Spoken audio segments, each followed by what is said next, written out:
A human freezes to death at 20 degrees Fahrenheit in 3 hours. Blood thickens, heart stops. Yet Soviet soldiers survived weeks at minus 40 degrees Fahrenheit with nothing but wool coats and spite. They knew 11 rules Western militaries deliberately ignored, and those rules work better than anything taught in modern survival schools. The Eastern Front killed more men through cold than bullets. The Germans had better gear, warmer uniforms. They still froze by the millions. The Soviets kept fighting in temperatures that would kill a polar bear. What did they know? Let's start with rule number 1, and it's going to sound absolutely insane. Rule 1. Birch bark is better than socks. Soviet soldiers stuffed birch bark inside their boots. Not wool socks, not cotton layers, tree bark. Sounds like peasant superstition, right? But there's actual science behind this madness. Says birch bark contains natural oils that repel moisture. Wet feet in freezing weather means frostbite within hours. Dry feet mean you keep walking. The German soldiers, they wore thick wool socks. Superior technology. Those socks absorbed sweat, froze solid by nightfall, and turned their feet into ice blocks. By 1942, the Wehrmacht lost more men to frostbite than the Soviets lost to bullets during some winter months. Birch bark doesn't absorb water. It insulates. It's free. You can replace it daily from any tree within arm's reach. One Soviet sergeant's diary claimed he walked 90 miles in minus 35 degrees Fahrenheit weather with nothing but bark-lined boots. The German officer who found that diary was missing 3 toes to frostbite. Pretty clever for guys who supposedly didn't know what they were doing, right? But dry feet only matter if you're still breathing. And that's where rule number 2 gets dark. Rule 2. Sleep in threes, never alone. Soviet winter doctrine required soldiers to sleep in groups of 3. Always 3. Never 2, never 4. Here's why. 2 bodies don't generate enough heat in extreme cold. You'll both wake up hypothermic. 4 bodies sound better, but there's a problem. Someone always ends up on the outside edges getting less warmth. Resentment builds. The group fractures. 3 creates a rotation. Every soldier gets a turn in the warm middle position. 2 hours warm, 4 hours cold, repeat. Nobody gets cheated. Nobody freezes. American forces thought this was communist nonsense. They built heated tents and sleeping bags rated to minus 20 degrees Fahrenheit. Except those tents needed fuel. Fuel needed supply lines. Supply lines froze or got ambushed. Suddenly, those advanced sleeping bags weren't so advanced when you're alone in a crater at minus 45 degrees Fahrenheit. The Soviets, they just huddled. No equipment required. No supply chain to fail. 3 heartbeats, keeping each other alive. And here's the part that made Western generals uncomfortable. This system built unbreakable loyalty. Men who sleep in threes don't abandon each other. They can't. Their survival is mathematically linked. But staying warm at night means nothing if you can't eat. Which brings us to rule number 3, and it's genuinely disturbing. Rule 3. Fat is fuel, carbs are suicide. Soviet soldiers received a daily ration of pure lard. Not bread, not potatoes. Straight animal fat cut into cubes. Western nutritionists called it barbaric. Soviet commanders called it thermogenesis. Digesting fat produces 3 times more body heat than carbohydrates. In temperatures below minus 30 degrees Fahrenheit, that difference isn't academic. It's life or death. A soldier who eats bread feels full, but freezes. A soldier who eats lard feels disgusted, but generates heat for 6 to 8 hours. German rations focused on carbs, bread, crackers, chocolate. Quick energy, they said. Except carbs burn fast. Your body spikes, then crashes. By midnight, you're shivering uncontrollably. The Soviets timed their lard consumption for 6 p.m. Peak heat production hit around 1 a.m., the coldest part of the night. One Wehrmacht report from Stalingrad noted with confusion, enemy soldiers appear unaffected by cold that incapacitates our men. Suspect drug use. Nope, just fat. Boring, disgusting, life-saving fat. Some Soviet veterans couldn't eat pork for decades after the war. The taste brought back too many memories, but they were alive to have those memories, which is more than you can say for the soldiers who stuck to bread. Now, eating for warmth only works if you're moving, because standing still in extreme cold activates rule number 4. Rule 4, constant motion or immediate death. Soviet field manuals stated it plainly. A motionless soldier is a frozen soldier within 20 minutes. This created an entire movement culture. Soviet troops never stood guard. They paced. They shifted weight. They clenched and unclenched muscle groups in rhythm. Western observers thought it was nervous energy or poor discipline. It was survival choreography. Your muscles generate heat through movement, even tiny movements. Wiggling your toes inside boots every 30 seconds prevents frostbite. Rotating your shoulders maintains blood flow to your core. The Soviets turned this into drilled behavior. Meanwhile, German sentries stood at attention. Proper military bearing, they froze to death in position, sometimes still holding their rifles. Soviet soldiers would find them at dawn, perfect ice statues of discipline. The irony wasn't lost on anyone. But here's where it gets interesting. The Soviets also weaponized this knowledge. They deliberately keep German prisoners standing motionless during interrogation in freezing weather. Within 30 minutes, captured officers would confess to anything just to be allowed to move. Cruel? Absolutely. Effective? Devastatingly so. Movement keeps you warm, but only if you're breathing correctly. And that's where rule number 5 changes everything. Rule 5, breathe through wool, not your mouth. Soviet soldiers wrapped wool scarves around their faces and breathed exclusively through the fabric. Every breath, every hour, no exceptions. Sounds uncomfortable. Until you realize what happens when you breathe minus 40 degrees Fahrenheit air directly into your lungs. Your lung tissue actually freezes. Tiny ice crystals form inside your airways. You start coughing blood. Within days, you develop pneumonia. Within weeks, you're dead. The Germans lost entire battalions to respiratory failure during the winter of 1941. The Soviets lost individuals, not battalions. Breathing through wool pre-warms the air. The fabric traps your exhaled moisture and uses it to humidify your next inhale. It's a biological heat exchanger powered by your own breath. One Soviet medical report noted respiratory illness 78% lower among troops practicing fabric breathing versus exposed breathing. American forces didn't adopt this practice until the Korean War. By then, the Soviets had been doing it for a decade. Sometimes the best technology is a scarf you stole from a dead German. But warm lungs don't help if your skin is exposed. Which is why rule number 6 sounds absolutely paranoid. Rule 6, exposed skin is enemy collaboration. Soviet soldiers covered every millimeter of exposed skin. Not for modesty, not for camouflage. Because exposed skin at minus 40 degrees Fahrenheit causes frostbite in under 5 minutes. Your face, your hands, the gap between your glove and sleeve, all of it had to be wrapped.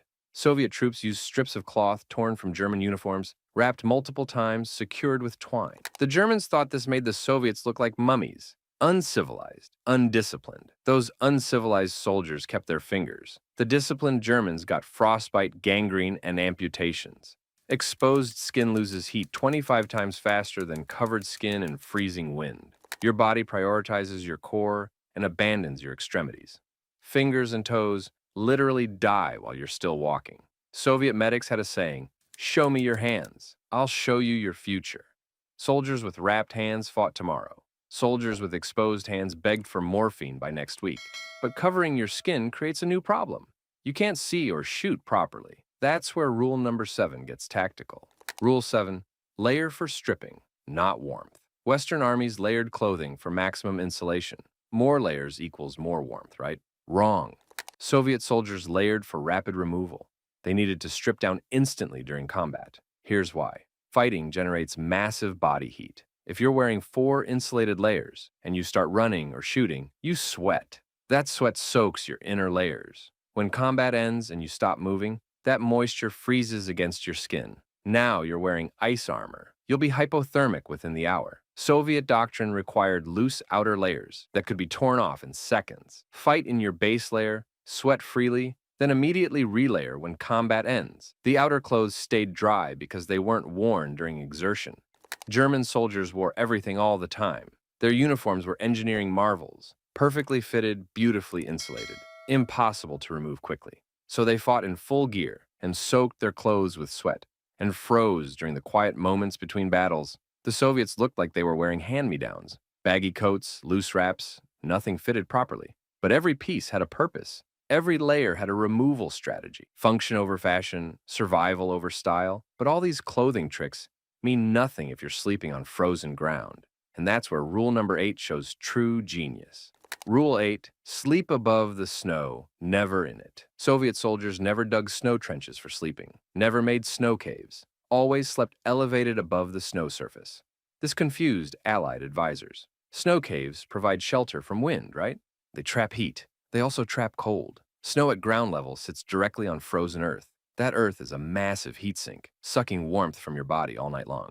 A Soviet sergeant could explain this without knowing physics. Ground eats heat, air holds heat. So Soviet troops built elevated platforms from scavenged wood, tree branches, even stacked rifle crates. Anything to create 6 inches of air gap between their bodies and the ground. The Germans dug in proper defensive positions, below ground level for protection. They woke up hypothermic every single morning, if they woke up at all. The Soviets slept on platforms that looked tactical insane, exposed, vulnerable, completely visible. But they woke up functional, combat ready, not shivering uncontrollably. One German officer wrote in his diary, "The Russians sleep like birds in trees. We sleep like civilized men in proper positions. Now, yet they wake ready to fight, while we wake ready to die." Turns out, civilization doesn't keep you warm at minus 50 degrees Fahrenheit. Speaking of which, staying warm is only half the battle. You need water, and that's where rule number 9 becomes critical. Rule 9. Melt snow with body heat, never with fire. Eating snow directly lowers your core body temperature, burns 150 calories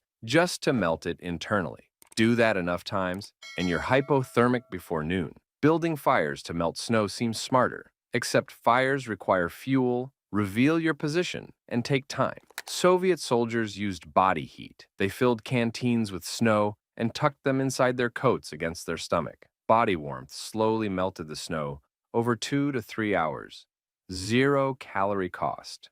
No smoke signal for enemy artillery.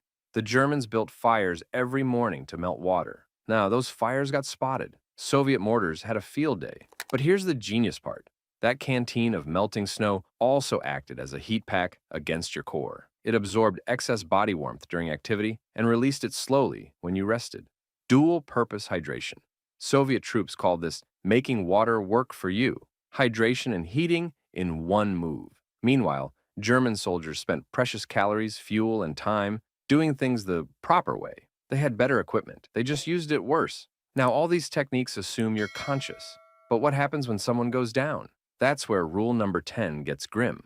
Rule 10. Violent revival over gentle care. Western first aid teaches gradual rewarming for hypothermia. Slow, gentle, controlled. Soviet field medicine said that's how you create corpses. If a soldier went down with hypothermia, you had 15 minutes, maybe. Soviet combat medics used violent revival, aggressive rubbing of limbs, forcing movement, even slapping to stimulate circulation. Sounds brutal, medically risky, could cause cardiac arrest. But you know what definitely causes death? Doing nothing while waiting for proper medical evacuation that's 40 miles away through a snowstorm. The Soviets ran the numbers. Violent revival saved 60% of hypothermia cases. Gentle rewarming saved 30%. When you're fighting a war of attrition, you take the 60%. German medical protocols prioritized patient comfort. Wrap them warmly, keep them still, evacuate when possible. Very humane. Lots of dead soldiers. One Soviet medic's journal entry. Better to hurt a man back to life than comfort him into death. Hard to argue with that math. But even perfect execution of all 10 rules means nothing without the 11th. And this one explains why the Soviets won. Rule 11. The group survives, the individual is expendable. Every Soviet survival rule served the collective, not the person. Sleep in threes? You're keeping 2 other soldiers alive, not just yourself. Share lard rations? The group maintains heat production. Platform sleeping? More men combat ready tomorrow. Western military doctrine prioritized individual survival. Personal sleeping bags, individual rations, self-sufficiency. The Soviets built survival systems where your life depended on the guy next to you, and his life depended on you. This wasn't ideology, it was engineering. A German soldier could survive alone with superior equipment. A Soviet soldier died alone no matter what he carried. But Soviet soldiers never operated alone. The system prevented it. This created something Western generals couldn't quantify on battlefield assessments. Unbreakable unit cohesion. You don't abandon the men who keep you from freezing. You can't. It's suicide. German units fractured under pressure. Every man for himself when things got bad. Soviet units held together because survival was mathematically collective. So what did we learn? The Eastern Front wasn't one with better tanks or more men. It was one with birch bark and lard cubes, with sleeping in threes and breathing through wool, with brutal logic that prioritized function over comfort. These 11 rules aren't just Soviet history. They're survival engineering born from the worst conditions humans have ever fought in. The knowledge didn't come from labs or textbooks. It came from watching what worked versus what killed you. And here's the thing nobody wants to admit. These rules work better than most modern survival training because they weren't designed for weekend camping trips. They were designed for staying alive when everything and everyone wanted you dead. Pretty impressive for an army that supposedly didn't know what it was doing.